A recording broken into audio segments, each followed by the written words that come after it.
செந்தில் யோசிச்சுட்டே இருக்காரு. ஐயோ! அந்த பணத்த திருப்பி குடுக்கணுமா? அப்பா கிட்ட அந்த பணத்த குடுக்காம இருந்தா நல்லா இருக்குமே! அப்படின்னு சொல்லிட்டு அப்படி யோசிச்சுட்டே இருக்காரு. மீனா வராங்க. இங்க பாருங்க, இன்னைக்கு கண்டிப்பா நம்ம பணத்த குடுத்து தான் ஆகணும். நீங்க போய் பணத்த எடுத்துட்டு வாங்க போங்க அப்படின்னு சொல்றாங்க. என்னடி பேசிட்டு இருக்க? பணத்த எங்க போய் குடுக்கணும்? அப்படின்னு கேட்குறாரு. என்னங்க இப்படி பேசுறீங்க? நம்ம மாமா கிட்ட போய் அந்த 10,00,000 பணத்த குடுத்துட்டு வந்துடலாம். அதுதான் நல்லது அப்படின்னு மீனா சொல்றாங்க. சரி, நான் கிளம்பியிருக்கேன். நீங்க போய் பணத்த கொண்டு வாங்க அப்படின்னு சொல்றாங்க. அப்படியே கோவமா வருது. ஐயோ! கடவுளே! 10,00,000 பணத்த குடுக்க சொல்றாளே! இவளுக்கு அறிவு இருக்கா? இல்லையா? எனக்கு ஒண்ணுமே புரியல. இவ ஏன் இவ்ளோ மோசமா நடந்துக்கிறான்னே தெரியல. அப்படின்னு சொல்லிட்டு அப்படியே செந்திலுக்கு பயங்கரமா கோவம் வருது. அப்படியே டென்ஷனா இருக்கு. சரி வாங்க போலாம் அப்படின்னு 10,00,000 பணத்த கொண்டு வந்தோனே எடுத்துட்டு போறாங்க. வீட்ல எல்லாருமே இருக்காங்க. பாண்டியன் சாப்பிட்டுட்டு இருக்காரு. ஐய்யய்யோ! என்ன இது மாமா சாப்பிட்டுட்டு இருக்காரு? நம்மள சாப்பிட கூப்பிடுவாரோ? அப்படின்னு மீனா அப்படியே பார்க்குறாங்க. சாப்பிட கூப்பிட்டா போகவே கூடாது அப்படின்னு அப்படியே நின்னுட்டு இருக்காங்க. வாப்பா மீனா வா வா அப்படின்னு சொல்லிட்டு பாண்டியன் சொல்லிட்டு இருக்காரு. என்னப்பா வேலைக்கு போகிற நேரத்தில் எந்த டைமுக்கு வந்திருக்க அப்படின்னு கேட்குறாரு. இல்லை மாமா உங்களை பார்த்துட்டு போகலான்னு தான் நான் வந்தேன் அப்படின்னு சொல்கிறாங்க. செந்திலும் கூட நிற்கிறாரு. உங்களுக்கு பணம் கொடுக்கணும்ல 10,00,000 ரூபா அந்த பணத்தை நாங்கள் எடுத்துகிட்டு வந்திருக்கோம் அப்படின்னு சொல்கிறாங்க. அப்படியாப்பா சரி இரு நான் சாப்பிட்டுட்டு இருக்கேன் கை கழுவிட்டு வரேன் அப்படின்னு கை கழுவிட்டு வந்து வராரு. பணமா கொடுங்க கொடுங்க அப்படின்னு கேட்குறாரு. நில்லு நில்லு ஒரு நிமிஷம் நில்லு அப்படின்னு கோமதி வராங்க. என்ன பணம் அப்பா கேட்டா நீ கொடுத்துடுவியா அப்படின்னு சொல்லிட்டு கோமதி தடுக்கிறாங்க. நீ கொடு பணத்தை கொடு அப்படின்னு பாண்டியன் அந்த பணத்தை அப்படியே வாங்குறாரு. மாமா இதில் 10,00,000 ரூபா பணம் இருக்குது நீங்கள் கணக்கு பண்ணி பார்த்துக்கங்க அப்படின்னு சொல்லிட்டு மீனா சொல்கிறாங்க. இங்கே பாருப்பா என் பையன் மேலே எனக்கு நம்பிக்கை இல்லை ஆனால் உன் மேலே எனக்கு நம்பிக்கை இருக்குது அப்படின்னு சொல்லிட்டு அந்த பணத்தை உள்ள பீரோவில் கொண்டு போய் வச்சுட்டு வராரு. சரிப்பா எனக்கு கடைக்கு டைம் ஆகுது நான் போயிட்டு வரேன் அப்படின்னு சொல்லிட்டு பாண்டியன் அங்கேருந்து அப்படியே போகிறாரு. வீட்டில் அப்படியே கோவமாக வருது, பயங்கரமாக கோவம் வருது கோமதிக்கு.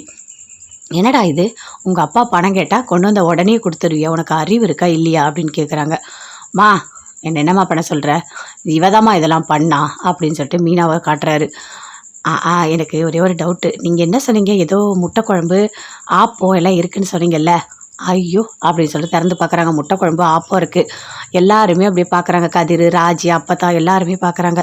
சூப்பராக இருக்குது. அதை சாப்பிட்றதுக்காக தான் பணம் கொடுக்குற சாக்கில் நான் வந்தேன் அப்படின்னு மீனா சொல்கிறாங்க. ஏய் இந்த முட்டை குழம்புக்கும் இந்த ஆப்பத்துக்கும் 10,00,000 பணத்தை கொடுக்க சொல்லியிருக்க. இதெல்லாம் கடையில் வாங்கினாலே 100 ரூபா தாண்டி இருக்கும் அப்படின்னு சொல்கிறாரு செந்தில். என்னங்க இப்படி பேசுகிறீங்க? வாங்க வந்து உட்காந்து சாப்பிடுங்க, வாசனை கமகமகமானு வருது அப்படின்னு மீனா சொல்கிறாங்க. ஏய் நீ திருந்தவே மாட்டியாடி, ஏன்டி என் உயிரை எடுக்கிறதுக்குன்னே இருக்க அப்படின்னு சொல்லிட்டு செந்தில் சொல்கிறாரு. ஏன் ஏன் ஏன் மீனா அப்படி பண்ணிகிட்டு இருக்க அப்படின்னு கோமதியும் கேட்குறாங்க. அத்தை அத்தை எனக்கு ரொம்ப பசிக்குது நான் சாப்பிட்றேன். ஏய் உங்ககிட்ட பேசவே எனக்கு பிடிக்கல அப்படின்னு செந்தில் சொல்கிறாரு. டேய் நீயும் சாப்பிட்டு போடா மா நான் போகிறேம்மா அப்படின்னு சொல்லிட்டு செந்தில் அங்கேருந்து அப்படியே கோவமாக போகிறாரு. ஏன் மீனா இப்படி பண்ணிகிட்ருக்க? எதுக்காக அந்த 10,00,000 பணத்தை வாங்கி கொடுத்த அப்படின்னு கோமதி கேட்குறாங்க. அத்தை அவர் பணம் இருந்தால் ஏதாவது செலவு பண்ணிவிடுவார், அதனால தான் ஃபஸ்ட்டு கொடுக்க சொன்னேன், வேறு ஒன்றும் இல்லை அப்படின்னு மீனா சொல்கிறாங்க. சரிடி நீ சொல்கிறது கரெக்டு தான், அதுக்காக இப்படியா அப்படின்னு கேட்குறாங்க. ஆமாம் அத்தை நான் சாப்பிட வந்தேன், இதெல்லாம் சும்மா தான் சொன்னேன், அவர் பணம் வச்சுருந்தா கொடுக்கவே மாட்டார், அவருக்கு நல்ல மனசே கிடையாது அப்படின்னு மீனா சொல்கிறாங்க. அவர் நினச்சிருப்பாரு பணம் கொடுத்தா மாமா வேணான்னு சொல்லுவார் சொல்லிட்டு, ஆனால் அவர் அப்படி சொல்ல மாட்டார்னு எனக்கு தெரியும் அப்படின்னு சொல்லிட்டு ராஜியும் சொல்கிறாங்க. சரி விடுங்க பணத்தை ஒரு வழியாக கொடுத்தாச்சு அப்படின்னு சொல்லிட்டு சந்தோஷமாக எல்லாருமே பேசிகிட்டு இருக்காங்க. பேசிக்கிட்டே இருக்கும்போது அப்படியே அப்பத்தா கூப்பிடுறாங்க. அரசி அரசி நான் கோயிலுக்கு போகிறேன் நீ என் கூட வரியா அப்படின்னு கேட்குறாங்க. வரேன் அப்பத்தா நான் அவங்க கூட வரேன் அப்படின்னு சொல்லிட்டு 2 பேருமே சேர்ந்து கோயிலுக்கு போகிறாங்க. கோயிலில் போய் உட்காந்துட்டே இருக்காங்க. அப்படியே அப்பத்தா எட்டி எட்டி எட்டி எட்டி வாசலையே பார்க்குறாங்க. என்ன அப்பத்தா நீ எட்டி எட்டி வாசலையே பார்க்குற அப்படின்னு கேட்குறாங்க. அதுவா ஒன்றும் இல்லை முக்கியமான ஒருத்தர் வர சொன்னேன் வராங்களான்னு பார்க்குறேன் அப்படின்னு அப்பத்தா சொல்கிறாங்க. யார் அப்பத்தா அப்படின்னு அரசி கேட்குறாங்க. வரும்போது பார்த்துக்கோமா அப்படின்னு சொல்லிட்டு இருக்காங்க. அப்படியே வராரு குமார். வந்த உடனே வா குமார் வா அப்படின்னு சொல்கிறாங்க. என்ன என்ன அப்பத்தா பண்ணிகிட்டு இருக்கீங்க அப்படின்னு அரசி கேட்குறாங்க. அதெல்லாம் ஒன்றும் இல்லை, என் பேரனை நான் பார்க்கவே முடியல தெரியுமா, சரி கோயிலையாவது வர சொல்லி பார்க்கலாம் பேசலாம்னு சொல்லிட்டு தான் நான் வர சொன்னேன் அப்படின்னு சொல்கிறாங்க. சரி அதுக்கு நீங்கள் தனியாக வர வேண்டியதானே, என்ன எது கூப்பிட்டு வந்தீங்க அப்படின்னு அரசி கேட்குறாங்க. என்ன அரசி இப்படி பேசிட்டு நீ, வயசான காலத்தில் நான் எப்படிமா தனியாக வர முடியும், அதனால தான் உன்னை துணைக்கி கூப்பிட்டு வந்தேன் அப்படின்னு அரசி சொல்கிறாங்க. அங்கேருந்து குமார் வராரு, வந்து உட்கார்றாரு. என்ன பார்த்தா எப்படி இருக்க? நான் நல்லா இருக்கேன்டா. ஆமாம் நான் வந்து உனக்கு சோப்பு அப்புறம் மாத்திரை எல்லாம் கொடுத்தனே கிடச்சிதா அப்படின்னு கேட்குறாரு. எல்லாம் கிடச்சிது அப்படின்னு சொல்லிட்டு இருக்காங்க. அப்படியே 2 பேருமே நிறைய நேரம் பேசிகிட்டே இருக்காங்க. சரி நான் போய் சாமி கும்பிட்டு வரேன், நீங்கள் 2 பேரும் பேசிகிட்டு இருங்க அப்படின்னு அப்பத்தா சொல்கிறாங்க. என்ன அப்பத்தா என்ன பேசிகிட்டு இருக்க? நானும் குமாரும் பேசணுமா? நீ பண்ணுறது சரியில்லை அப்பத்தா, குமார் கூட பேச எனக்கு என்ன இருக்குது, எனக்கு ஒன்றுமே கிடையாது, நீ பண்ணுறது ரொம்ப எனக்கு கோவம் வருது அப்படின்னு சொல்கிறாங்க. சொல்லிட்டு நான் போகிறேன், நீ வந்தாவா வராக்கட்டி போ அப்படின்னு சொல்கிறாங்க. இரு இரு அரசி அரசி கோவப்படாது, நான் வந்து வரேன் இரு குமார், நான் போயிட்டு வரேன் அப்படின்னு சொல்லிட்டு 2 பேருமே சேர்ந்து போகிறாங்க. என்ன அப்பத்தா என்ன பண்ணிட்டு இருக்க நீ, என்னையும் குமாரையும் சேர்த்து பேச வைக்க நீ எதுக்காக இப்படி முயற்சி பண்ணிட்டு இருக்க, எனக்கு அது புரியவே இல்லை. அப்போ நீ சாமி கும்பிட கோயிலுக்கு வரல, குமாரை வர சொல்லி என் கூட பேச வைக்கிறதுக்காக வந்திருக்கல்ல, இதெல்லாம் வீட்டுக்கு தெரிஞ்சால் என்ன நடக்கும் தெரியுமா அப்படின்னு அரசி சொல்கிறாங்க. ஐயோ அரசி அப்படிலாம் ஒன்றும் இல்லைம்மா, நீங்கள் 2 பேரும் பேசினா நல்லா தானே இருக்கும் அப்படின்னு சொல்கிறாங்க. நாங்கள் 2 பேர் பேசணுமா, எதுக்காக பேசணும், ஏன் பேசணும் அப்படின்னு அரசி சொல்கிறாங்க. இல்லை நீங்கள் 2 பேரும் கல்யாணம் பண்ணிக்கிட்டா நல்லா இருக்கும்னு எனக்கு தோணுது, நாங்கள் ஏன் கல்யாணம் பண்ணணும், இங்கே பாரு பார்த்தா நீ பண்ணுறதுலாம் ரொம்ப பெரிய தப்பாக இருக்குது, அப்புறம் இனிமேல் கோயிலுக்கு கூப்பிட்டா நான் வரமாட்டேன் அப்படின்னு சொல்கிறாங்க. ஐயோ அப்படிலாம் தப்பாக முடிவுலாம் எடுத்துக்காதம்மா, கண்டிப்பாக வா சரியா, நான் இனிமேல் அப்படிலாம் பண்ண மாட்டேன் அப்படின்னு அப்போ தான் சொல்கிறாங்க. அங்கே வந்து அரசி பயங்கர கோவமாக போகிறாங்க. கடையில் பாண்டியன் இருக்காரு, சரவணனும் இருக்காரு. சரவணன் அப்படியே ஒரு மாதிரி பண்ணிகிட்டே இருக்காரு, அப்படியே ஒரு மாதிரி டென்ஷனாகவே இருக்காரு. பாண்டியன் பார்க்குறாரு. அப்பா நான் போய் டீ குடிச்சிட்டு வந்துட்டுமா அப்படின்னு சொல்கிறாரு. அப்படியே பாண்டியன் பார்க்குறாரு, பார்த்துட்டு கேட்குறாரு, என்ன சரவணா உனக்கு அந்த பிள்ளைய பிடிச்சிருக்கா அப்படின்னு கேட்குறாரு. எதுவுமே பேசவே இல்லை. சரவணன் அப்படியே நின்றுட்டு இருக்காரு. இங்கே பாரு சரவணா, உனக்கு அந்த பிள்ளைய பிடிச்சிருக்குன்னு தான் எனக்கு தோணுது, அதனால தான் நீ இதெல்லாம் பண்ணிகிட்ருக்க, எனக்கு நல்லா தெரியுது. உனக்கு பிடிச்சிருந்தாலும் சரி, இப்போதைக்கு எதுவுமே பண்ண முடியாது, உனக்கு புரியுதா, டிவோர்ஸ் கேஸ் போயிட்டுருக்கு, அந்த டிவோர்ஸ் முடியட்டும், அதுக்கப்புறம் எதுவாக இருந்தாலும் பார்த்துக்கலாம் சரியா. இந்த பிள்ளைய ஏற்கனவே நீ காலேஜில் பிடிச்சிருக்குன்னு என்கிட்ட சொன்னல, நான் கூட வேணான்னு சொல்லிட்டேன்ல, அப்பயே உனக்கு கல்யாணம் பண்ணி வச்சிருந்தா நீ நல்லா இருந்திருப்ப. இப்போ பாரு, லவ் பண்ணி கல்யாணம் பண்ண செந்தில், கதிர் எல்லாருமே நல்லா தான் இருக்காங்க, நீயும் நல்லா இருந்திருப்ப, என்னால் தான் உன் வாழ்க்கை போயிடுச்சு அப்படின்னு சொல்லிட்டு பாண்டியன் சொல்கிறாரு.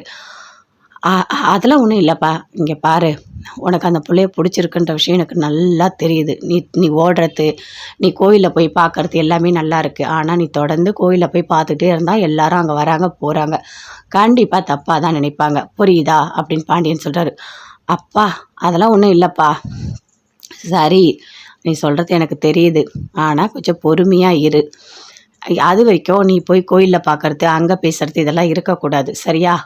இந்த டிவோர்ஸ் கேஸ் முடிஞ்சோடனே எதுவாக இருந்தாலும் பார்த்துக்கலாம் அப்படின்னு பாண்டியன் சொல்கிறாரு. சரிப்பா அப்படின்னு சரவணன் சொல்கிறாரு. சொல்லிவிட்டு நைட்டு எப்பவும் போல் எல்லாருமே சேர்ந்து வீட்டுக்கு போகிறாங்க. போனோடனே சாப்பிட்டு படுக்கும்போது ஃபோன் பண்ணுறாரு அஞ்சலிக்கு. சொல்லு சரவணா என்ன அப்படின்னு கேட்குறாங்க.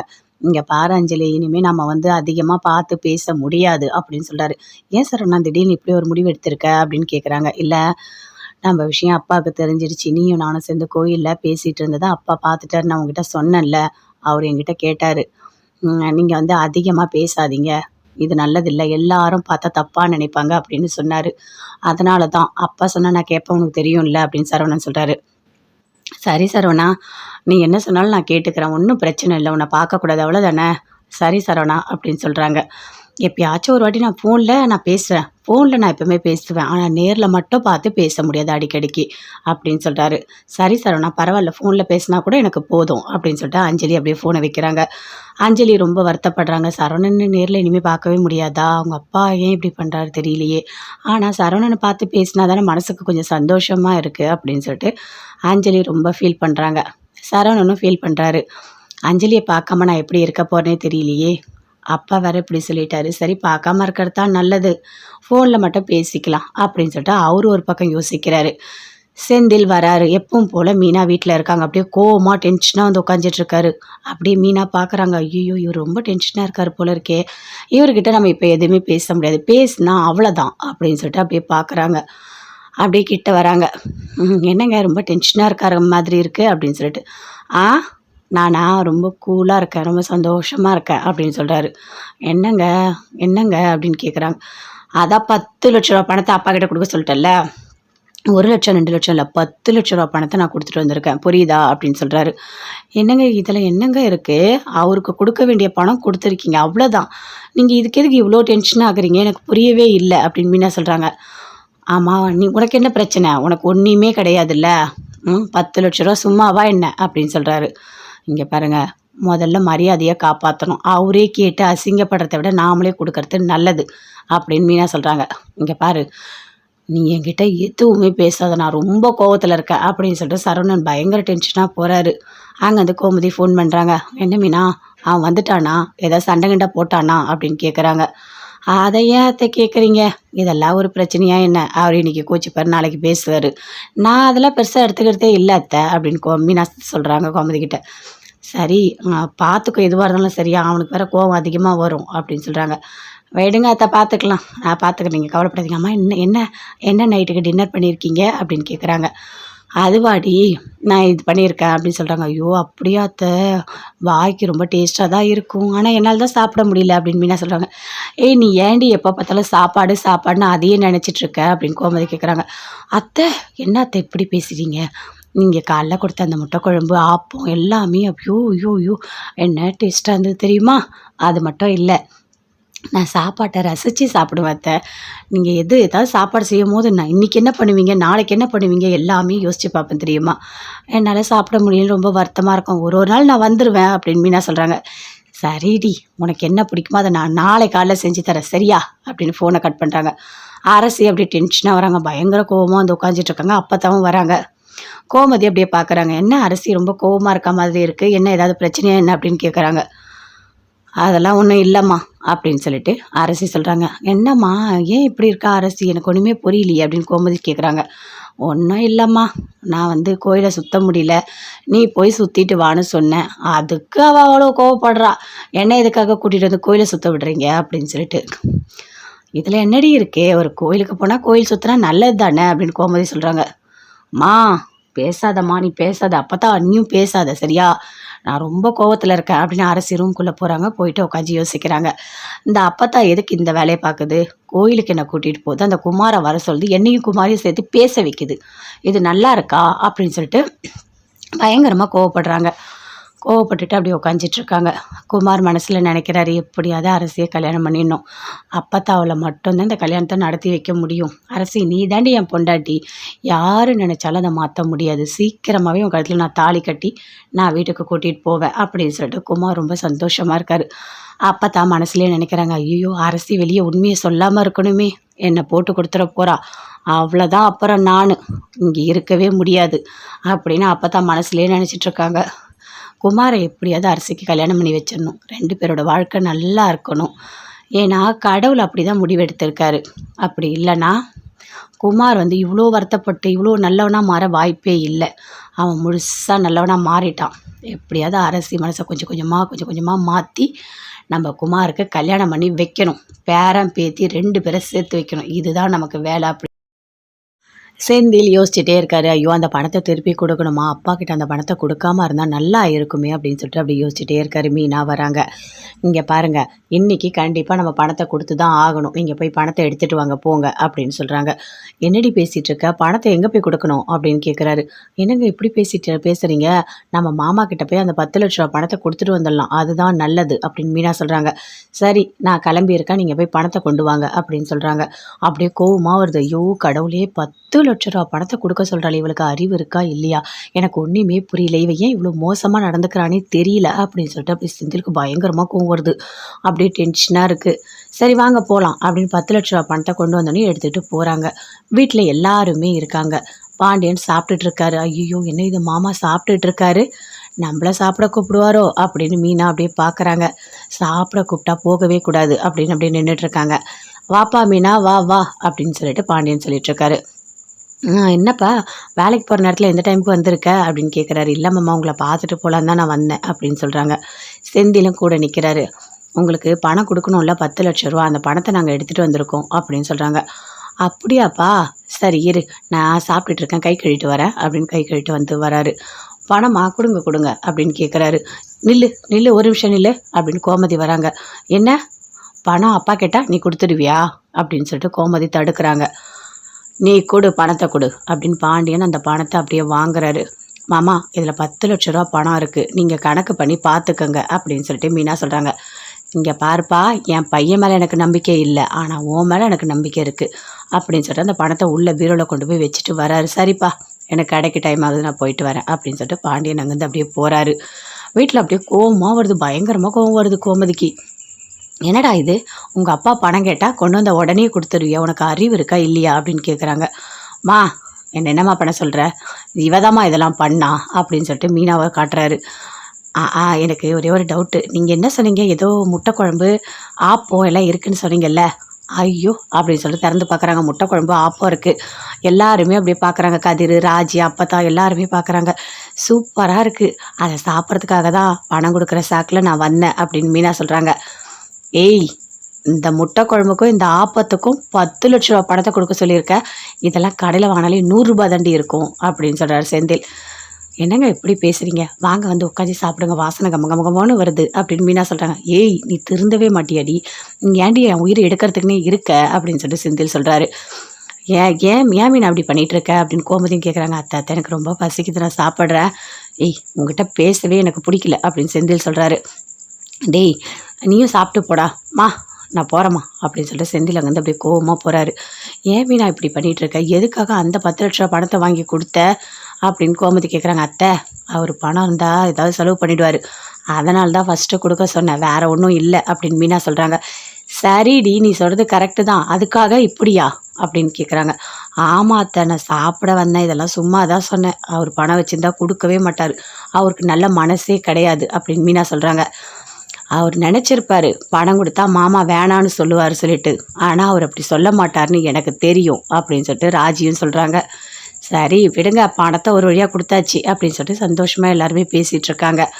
பேசிக்கிட்டே இருக்கும்போது அப்படியே அப்பத்தா கூப்பிடுறாங்க. அரசி நான் கோயிலுக்கு போகிறேன், நீ என் கூட வரியா அப்படின்னு கேட்குறாங்க. வரேன் அப்பத்தா, நான் உன் கூட வரேன் அப்படின்னு சொல்லிட்டு 2 பேருமே சேர்ந்து கோயிலுக்கு போகிறாங்க. கோயிலில் போய் உட்காந்துட்டே இருக்காங்க. அப்படியே அப்பத்தா எட்டி எட்டி எட்டி எட்டி வாசலையே பார்க்குறாங்க. என்ன அப்பத்தா நீ எட்டி எட்டி வாசலையே பார்க்குற அப்படின்னு கேட்குறாங்க. அதுவா, ஒன்றும் இல்லை, முக்கியமான ஒருத்தர் வர சொன்னேன், வராங்களான்னு பார்க்குறேன் அப்படின்னு அப்பத்தா சொல்கிறாங்க. யார் அப்பத்தா அப்படின்னு அரசி கேட்குறாங்க. வரும்போது பார்த்துக்கோமா அப்படின்னு சொல்லிட்டு இருக்காங்க. அப்படியே வராரு குமார். வந்த உடனே வா குமார் வா அப்படின்னு சொல்கிறாங்க. என்ன என்ன அப்பத்தா பண்ணிட்டு இருக்கீங்க அப்படின்னு அரசி கேட்குறாங்க. அதெல்லாம் ஒன்றும் இல்லை, என் பேரனை நான் பார்க்கவே முடியல தெரியுமா, சரி கோயிலையாவது வர சொல்லி பார்க்கலாம் பேசலாம்னு சொல்லிட்டு தான் நான் வர சொன்னேன் அப்படின்னு சொல்கிறாங்க. சரி, அதுக்கு நீங்கள் தனியாக வர வேண்டியதானே, என்ன எது கூப்பிட்டு வந்தீங்க அப்படின்னு அரசி கேட்குறாங்க. என்ன அரசி இப்படி பேசிட்டு, நீ வயசான காலத்தில் நான் எப்படிமா தனியாக வர முடியும், அதனால தான் உன்னை துணைக்கி கூப்பிட்டு வந்தேன் அப்படின்னு அரசி சொல்கிறாங்க. அங்கே வந்து குமார் வர்றாரு, வந்து உட்கார்றாரு. என்ன பார்த்தா எப்படி இருக்க? நான் நல்லா இருக்கேன்டா.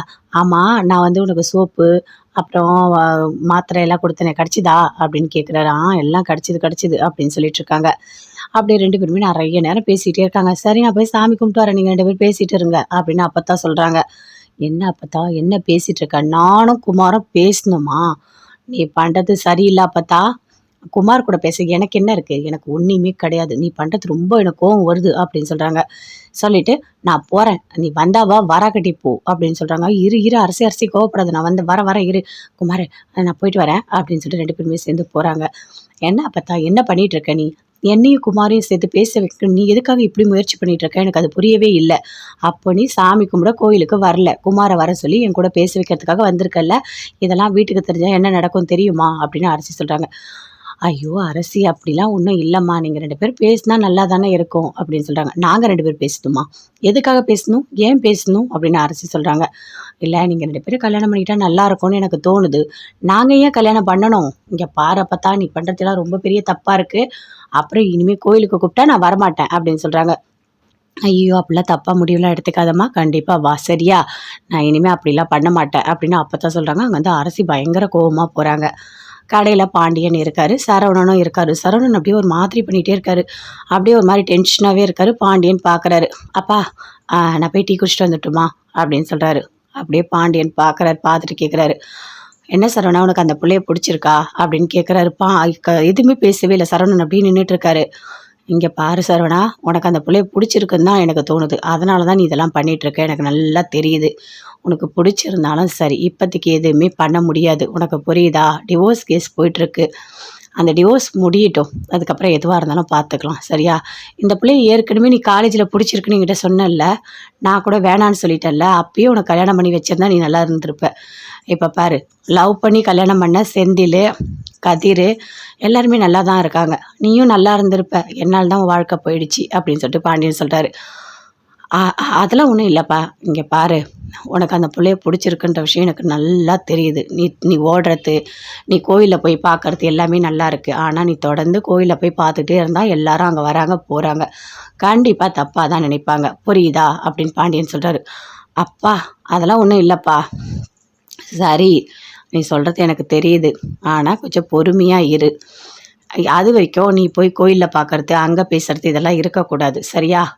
இந்த டிவோர்ஸ் கேஸ் முடிஞ்சோடனே எதுவாக இருந்தாலும் பார்த்துக்கலாம் அப்படின்னு பாண்டியன் சொல்கிறாரு. சரிப்பா அப்படின்னு சரவணன் சொல்கிறாரு. சொல்லிவிட்டு நைட்டு எப்பவும் போல் எல்லாருமே சேர்ந்து வீட்டுக்கு போகிறாங்க. போனோடனே சாப்பிட்டு படுக்கும்போது ஃபோன் பண்ணுறாரு அஞ்சலிக்கு. சொல்லு சரவணா என்ன அப்படின்னு கேட்குறாங்க. இங்கே பாரு அஞ்சலி, இனிமேல் நம்ம வந்து அதிகமாக பார்த்து பேச முடியாது அப்படின்னு சொல்கிறாரு. ஏன் சரவணா திடீர்னு இப்படி ஒரு முடிவு எடுத்திருக்க அப்படின்னு கேட்குறாங்க. இல்லை, நம்ம விஷயம் அப்பாவுக்கு தெரிஞ்சிடுச்சு. நீயும் நானும் சேர்ந்து கோயிலில் பேசிகிட்டு இருந்ததை அப்பா பார்த்துட்டாரு. நான் உங்ககிட்ட சொன்னேன்ல, அவர் என்கிட்ட கேட்டார், நீங்கள் வந்து அதிகமாக பேசாதீங்க, இது நல்லதில்லை, எல்லாரும் பார்த்தா தப்பாக நினைப்பாங்க அப்படின்னு சொன்னார். அதனால தான் அப்பா சொன்னால் நான் கேட்பேன், உனக்கு தெரியும்ல அப்படின்னு சரவணன் சொல்கிறாரு. சரி சரவணா, நீ என்ன சொன்னாலும் நான் கேட்டுக்கிறேன், ஒன்றும் பிரச்சனை இல்லை, உன்னை பார்க்கக்கூடாது அவ்வளோதானே. சரி சரவணா அப்படின்னு சொல்கிறாங்க. எப்பயாச்சும் ஒரு வாட்டி நான் ஃபோனில் பேசுவேன், ஃபோனில் நான் எப்போவுமே பேசுவேன், ஆனால் நேரில் மட்டும் பார்த்து பேச முடியாது அடிக்கடிக்கு அப்படின்னு சொல்கிறாரு. சரி சரவணா பரவாயில்ல, ஃபோனில் பேசினா கூட எனக்கு போதும் அப்படின்னு சொல்லிட்டு அஞ்சலி அப்படியே ஃபோனை வைக்கிறாங்க. அஞ்சலி ரொம்ப வருத்தப்படுறாங்க. சரவணன் நேரில் இனிமேல் பார்க்கவே முடியாதா, அவங்க அப்பா ஏன் இப்படி பண்ணுறாரு தெரியலையே, ஆனால் சரவணனை பார்த்து பேசினா தானே மனசுக்கு கொஞ்சம் சந்தோஷமாக இருக்குது அப்படின்னு சொல்லிட்டு அஞ்சலி ரொம்ப ஃபீல் பண்ணுறாங்க. சரவணனும் ஃபீல் பண்ணுறாரு. அஞ்சலியை பார்க்காம நான் எப்படி இருக்க போகிறேனே தெரியலையே, அப்பா வேறு இப்படி சொல்லிட்டாரு, சரி பார்க்காம இருக்கிறது தான் நல்லது, ஃபோனில் மட்டும் பேசிக்கலாம் அப்படின்னு சொல்லிட்டு அவரு ஒரு பக்கம் யோசிக்கிறாரு. செந்தில் வராரு. எப்பவும் போல் மீனா வீட்டில் இருக்காங்க. அப்படியே கோவமாக டென்ஷனாக வந்து உட்காந்துட்ருக்காரு. அப்படியே மீனா பார்க்குறாங்க. ஐயோ, இவர் ரொம்ப டென்ஷனாக இருக்கார் போல இருக்கே, இவர்கிட்ட நம்ம இப்போ எதுவுமே பேச முடியாது, பேசுனா அவ்வளோதான் அப்படின்னு சொல்லிட்டு அப்படியே பார்க்குறாங்க. அப்படியே கிட்ட வராங்க. என்னங்க ரொம்ப டென்ஷனாக இருக்கார மாதிரி இருக்குது அப்படின்னு சொல்லிட்டு. நானா ரொம்ப கூலாக இருக்கேன், ரொம்ப சந்தோஷமாக இருக்கேன் அப்படின்னு சொல்கிறாரு. என்னங்க என்னங்க அப்படின்னு கேட்குறாங்க. அதான் 10 லட்ச ரூபா பணத்தை அப்பா கிட்ட கொடுக்க சொல்லிட்டேன்ல, 1 லட்சம் 2 லட்சம் இல்லை, 10 லட்ச ரூபா பணத்தை நான் கொடுத்துட்டு வந்திருக்கேன், புரியுதா அப்படின்னு சொல்கிறாரு. என்னங்க இதில் என்னங்க இருக்குது, அவருக்கு கொடுக்க வேண்டிய பணம் கொடுத்துருக்கீங்க, அவ்வளோதான், நீங்கள் இதுக்கு எதுக்கு இவ்வளோ டென்ஷன் ஆகுறீங்க, எனக்கு புரியவே இல்லை அப்படின்னு மீனா சொல்கிறாங்க. ஆமாம், உனக்கு என்ன பிரச்சனை, உனக்கு ஒன்றுமே கிடையாதுல்ல, 10 லட்ச ரூபா சும்மாவா என்ன அப்படின்னு சொல்கிறாரு. இங்கே பாருங்கள், முதல்ல மரியாதையை காப்பாற்றணும், அவரே கேட்டு அசிங்கப்படுறத விட நாமளே கொடுக்கறது நல்லது அப்படின்னு மீனா சொல்கிறாங்க. இங்கே பாரு, நீ என்கிட்ட எதுவுமே பேசாத, நான் ரொம்ப கோவத்தில் இருக்கேன் அப்படின்னு சொல்லிட்டு சரவணன் பயங்கர டென்ஷனாக போகிறாரு. அங்கே வந்து கோமதி ஃபோன் பண்ணுறாங்க. என்ன மீனா, அவன் வந்துட்டானா, ஏதாவது சண்டை கிண்டை போட்டானா அப்படின்னு கேட்குறாங்க. அதை ஏன் அத்தை கேட்குறீங்க, இதெல்லாம் ஒரு பிரச்சனையா என்ன, அவர் இன்றைக்கி கோச்சிப்பார், நாளைக்கு பேசுவார், நான் அதெல்லாம் பெருசாக எடுத்துக்கிறதே இல்லை அத்தை அப்படின்னு மீனா சொல்கிறாங்க கோமதி கிட்ட. சரி பார்த்துக்கோ, எதுவாக இருந்தாலும் சரியா, அவனுக்கு வேறு கோவம் அதிகமாக வரும் அப்படின்னு சொல்கிறாங்க. விடுங்க அத்தை பார்த்துக்கலாம், நான் பார்த்துக்கிறேன், நீங்கள் கவலைப்படாதீங்க. அம்மா என்ன என்ன என்ன நைட்டுக்கு டின்னர் பண்ணியிருக்கீங்க அப்படின்னு கேட்குறாங்க. அதுவாடி நான் இது பண்ணியிருக்கேன் அப்படின்னு சொல்கிறாங்க. ஐயோ அப்படியா அத்தை, வாய்க்கு ரொம்ப டேஸ்ட்டாக தான் இருக்கும், ஆனால் என்னால் தான் சாப்பிட முடியல அப்படின்னு மீனா சொல்கிறாங்க. ஏய் நீ ஏண்டி எப்போ பார்த்தாலும் சாப்பாடு சாப்பாடுன்னு அதையே நினச்சிட்ருக்க அப்படின்னு கோமதி கேட்குறாங்க. அத்தை என்ன அத்தை இப்படி பேசுகிறீங்க, நீங்கள் காலைல கொடுத்த அந்த முட்டை குழம்பு ஆப்பம் எல்லாமே ஐயோ ஐயோ ஐயோ என்ன டேஸ்ட்டாக இருந்தது தெரியுமா, அது மட்டும் இல்லை, நான் சாப்பாட்டை ரசித்து சாப்பிடுவேன் அத்தை, நீங்கள் ஏதாவது சாப்பாடு செய்யும் போது நான் இன்றைக்கி என்ன பண்ணுவீங்க, நாளைக்கு என்ன பண்ணுவீங்க எல்லாமே யோசித்து பார்ப்பேன் தெரியுமா, என்னால் சாப்பிட முடியல, ரொம்ப வருத்தமாக இருக்கும், ஒரு நாள் நான் வந்துடுவேன் அப்படின்னு மீனா சொல்கிறாங்க. சரிடி, உனக்கு என்ன பிடிக்குமோ அதை நான் நாளை காலைல செஞ்சு தரேன் சரியா அப்படின்னு ஃபோனை கட் பண்ணுறாங்க. அரசி அப்படியே டென்ஷனாக வராங்க, பயங்கர கோவமாக வந்து உட்காந்துட்ருக்காங்க. அப்போத்தான் வராங்க. கோமதி அப்படியே பார்க்குறாங்க. என்ன அரசி ரொம்ப கோவமாக இருக்க மாதிரி இருக்குது, என்ன ஏதாவது பிரச்சனையா என்ன அப்படின்னு கேட்குறாங்க. அதெல்லாம் ஒன்றும் இல்லைம்மா அப்படின்னு சொல்லிட்டு அரசி சொல்கிறாங்க. என்னம்மா ஏன் இப்படி இருக்கா அரசி, எனக்கு ஒன்றுமே புரியலையே அப்படின்னு கோமதி கேட்குறாங்க. ஒன்றும் இல்லைம்மா, நான் வந்து கோயிலை சுற்ற முடியல, நீ போய் சுற்றிட்டு வான்னு சொன்னேன், அதுக்கு அவள் அவ்வளோ கோவப்படுறா, என்ன இதுக்காக கூட்டிகிட்டு வந்து கோயிலை சுற்ற விடுறீங்க அப்படின்னு சொல்லிட்டு. இதில் என்னடி இருக்கே, ஒரு கோயிலுக்கு போனால் கோயில் சுற்றினா நல்லது தானே அப்படின்னு கோமதி சொல்கிறாங்க. மா பேசாதம்மா, நீ பேசாத, அப்போ தான் அண்ணியும் பேசாத சரியா, நான் ரொம்ப கோவத்தில் இருக்கேன் அப்படின்னு அரசி ரூம்குள்ளே போகிறாங்க. போயிட்டு உட்காந்து யோசிக்கிறாங்க. இந்த அப்பத்தா எதுக்கு இந்த வேலையை பார்க்குது, கோயிலுக்கு என்னை கூட்டிகிட்டு போகுது, அந்த குமாரை வர சொல்லுது, என்னையும் குமாரையும் சேர்த்து பேச வைக்குது, இது நல்லா இருக்கா அப்படின்னு சொல்லிட்டு பயங்கரமாக கோவப்படுறாங்க. கோவப்பட்டுட்டு அப்படியே உட்காந்துட்ருக்காங்க.